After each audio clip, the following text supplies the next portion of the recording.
Husband never told me that he loves me in 10 years of marriage, and I can no longer hide that it hurts me. I'm using a throwaway account for privacy reasons. Please don't post this anywhere else, thank you. In recent months I've seen so many posts on this and other subs about arranged marriages that worked that I started to wonder what I did wrong with mine. It's not that it didn't work out and we don't get along, he just doesn't love me and I do. From the moment we met and decided we were going to get married, we became very good friends, and we also liked each other and had good chemistry, and that somehow gave me hope, and I thought that one day we would be another of those couples with an arranged marriage who love each other madly and spend the rest of their lives together, but it wasn't like that because the only one who fell in love was me. And it's not like he doesn't know, because he knows. I've told him many times and never gotten an answer, and I can no longer pretend that it doesn't hurt me. Last month we went on a trip while my mom stayed with the children, and the truth is that I didn't enjoy those days at all, because most of them I was thinking about what I'm doing wrong. It's not that he is cold or something like that, because he is a person who likes to hug me or kiss me at any time. He tells me countless times that I'm pretty or that I'm the best thing that ever happened to him, etc. He basically always shows me affection, but it's not enough for me anymore. On one of those days we went to a very nice restaurant for dinner, and I thanked him and told him that I love him, again, and he just hugged me and said something like I deserved even more, and that phrase was really sweet, but I wanted to hear something else, and his lack of response made me feel different for the first time. It made me feel humiliated. I don't know how to explain it. I just know that since then I've been distant and he noticed it. 2 days ago we were intimate and I always told him I loved him in that moment. It's something I've been doing for years, but the last few times I haven't told him anything, and he realized. He asked me why I was acting strange, if he did something wrong, and I didn't say anything. I just told him I didn't feel well, and he believed me, but this morning he asked me again the same thing. And this time he didn't believe me when I told him I didn't feel well. He just told me he knew something was wrong, but he didn't know what it was. And the truth is I was embarrassed to tell him how I really felt. I feel very humiliated to have to tell him that I'm heartbroken that he doesn't love me. I don't want to have to beg for some love, so I don't know what to say to him, because I don't want to humiliate yourself again. I know it's not my fault, but I can't help but wonder, why can't he love me? We are best friends, we have a beautiful family, we are very compatible as a couple in so many ways, so I don't understand what's wrong. How can I confront him? Can a relationship like this survive if love is one-sided? Comment. I'm sorry, perhaps I missed it, but have you told him, in explicit terms, that you want him to tell you that he loves you in those words? And that it is hurting you more and more that he will not? Then you owe it to the both of you to explicitly, clearly, unequivocally tell him what you have said here. That is the only responsible thing to do. And I hope he reciprocates in the way that you want, truly, but as a thought experiment, what will you do if he doesn't or won't say it? How important to you is it? Have you ever come out and asked him if he loves you? I don't think it's embarrassing for a wife to ask her husband that question. You aren't begging for him to love you, you're just asking him if he does. Simple. If he says no, then you at least have your answer and can decide how you want to proceed from there. I'm betting he won't say that though. You two just might not understand each other's love languages. You've got to articulate your feelings. That was years ago. Ask again. And if you don't get the answer you want or feel you deserve, then tell him as much and decide what you want to do from there. Don't suffer silently. Let him know what you want from a husband, because this is your marriage too. Next story 2. My ex-fiancé left me the day of the flight to be with me, now wants to be friends. What should I do? We met in person 3 years ago. Started dating a year and a half ago. We became best friends and I always thought she was the one for me. A very kind, funny and beautiful person. We always spent time together. I had never felt a connection like that with anyone before. She understood me on many levels. We decided to get married, in my country, and live here. The dates for everything were chosen by her and I always adapted to what she wanted. She chose a wedding dress, etc. She told me that the sooner the better, because she already wanted to be with me. We talked about what our life together would be like.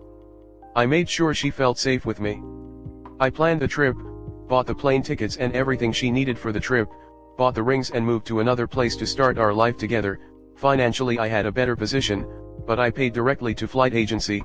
I didn't give her any money, ever. I always made it clear to her that she didn't had to feel pressured to come get married, that anyway, we could decide anything being here. but we were both excited to be together. I said that because I put myself in her shoes and thought it could be scary to move to another country. But she said she wanted to be with me and nothing mattered. Everything indicated to me that we were equally in love. On the day of the trip, I woke up to hear an audio message of her, almost crying, saying that she felt very confused, that she couldn't do it, that she was scared of everything and she didn't know if she still liked her ex, that she felt safer at home. She said that everything hurt her a lot, but she could never get her head around living with me.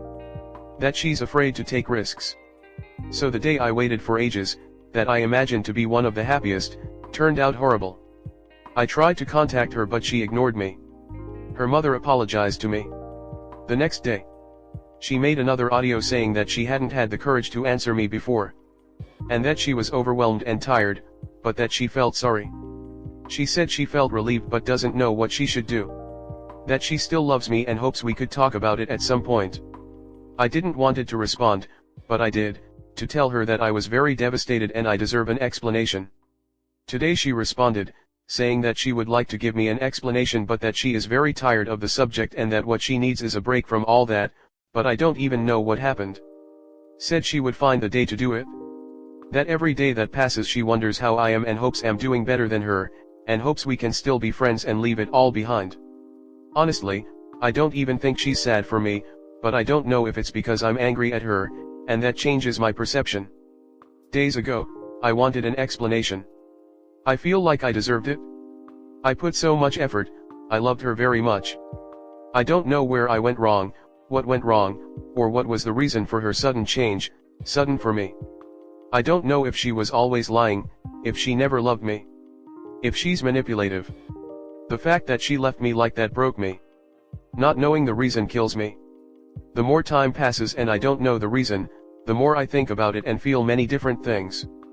But, I've gone from feeling sadness, abandonment, disappointment, anger, and humiliation to feeling nothing. I don't know if I want to listen to her explanations because they won't change anything. I'm not interested in them because she's immature and she can't think about me in this whole situation, she's making everything about herself. I don't know if she just wants to clean up her guilt. When she speaks I don't hear sadness in her voice. Don't know if it's just me. At the same time, I don't know if it's a good idea to know what she has to say, just so I can give closure to everything and move on. Should I accept and listen to her? She didn't even tell me when she wanted to talk. Or should I just ignore her? Next story 3. I can't fathom how I got myself in this situation with my ex, but I'm grateful it did happen. About last year December, I got a place together with my current ex now, and in order for you to understand this full story it's only right I tell you why I chose to move in with her. Last year I had my own apartment and went through a financial turmoil around November-December last year where I had to start looking for another place to stay, but I had money saved up. My current ex was back and forth between my place the whole year and her aunt's and sometimes her dad's place. She would come over and basically we would spend our time together. I knew she wasn't stable but I felt bad, and of course that was my girlfriend at the time and everything was good until I started struggling. During this time she kept mentioning how she felt it was best that we wasn't exclusive, and I kept mentioning to her at the time this is something that just occurred and I was going to find a new solution to it. She tried leaving me a couple of times when I was going through my turmoils. I supported her, but when it came to me it was different. She kept saying how she didn't feel secure, but before that happened everything was fine. I did feel alone at the time and didn't have the wisdom or foresight to see what was happening. She proposed to me the first week of December last year about getting a place together as we would save money and fix the distance between us and how we can bond more, and I agreed. Wink with a frown. This year January we moved in together, a place where we can both save money by splitting the rent and still being together. However, she became really comfortable and started to just not put any effort in the relationship. She had just enough money moving in to cover half the expenses to move in and didn't work for 3 months. During this time, which is January-March, I was paying all the bills, and with 2 jobs and a gig, she kept complaining how she didn't feel secure or good about her situation, which I totally understood, but she started to blame me for her incompetence with her own life. Suddenly I became from being praised to being the root of everything happening in her life, from her feeling insecure about herself to how we are incompatible all of a sudden. Her name is on the lease and I've always felt uncomfortable about it. She became hell really fast and I've never seen her like this. She's agitated over everything I do and nothing satisfies her. I broke up with her in early September and told her I'm too young to go through this and I want for my life, I'm very grateful that I was able to live with her, but I didn't think me saving money was going to come with the cost of my mind and her trying to belittle me. I handle all of my priorities and responsibilities, pay my bills and go to school online and have a side business. She works a job but somehow always stress about money. Also, we have 3 bedrooms and 2 of her family members has been coming over to stay, and now one of them permanently staying here until the lease is up. I don't even like being home. With all honesty, I hate it, and I truly ask myself, why did I move in together with her? The lease is up December and I've already been looking at places to move into once that comes, and haven't told her. I only mentioned to her that I wanted to be single and she can talk to whoever she wants to. She has become more resentful and argumentative about anything. I literally can't ask her a question without her getting triggered then flipping it on me. This is definitely one of my biggest lessons in life when it comes to moving in with a woman.